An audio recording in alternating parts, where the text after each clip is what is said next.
Je vais t'expliquer la fonction d'un thermostat pour résistance blindée de chauffe-eau et je vais à la fin te donner une petite astuce pour le réarmer si jamais ton chauffe-eau tombe en panne d'eau chaude. Voilà, donc déjà en fait, comment ça fonctionne? Tu as une petite tige, bon celle-ci elle fait 27 cm de long, ça dépend des modèles et des marques de chauffe-eau.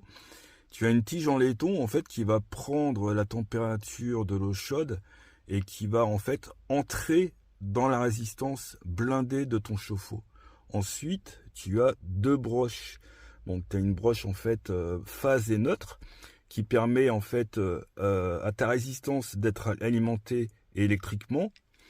Tu as aussi les deux bornes électriques pour brancher ta phase et ton neutre.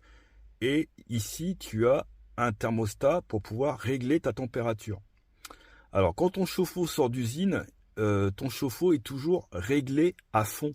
Voilà, donc tu as un petit curseur où tu peux régler la température tout simplement, tu vois. Donc là, admettons que c'est à fond. Normalement, ton plombier, il doit baisser un petit peu la température pour pas que le chauffe-eau chauffe de trop et pour pas que le calcaire se forme trop rapidement.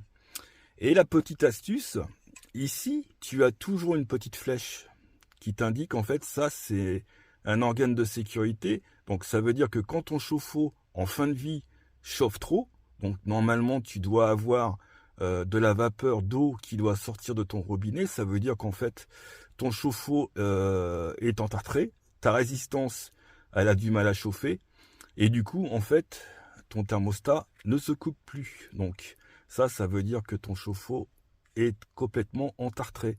Donc la sonde de température va prendre la température, mais et à un moment donné, quand ça va être en surchauffe au niveau de ta sonde, ta sécurité, c'est un peu comme un disjoncteur électrique, elle va se couper.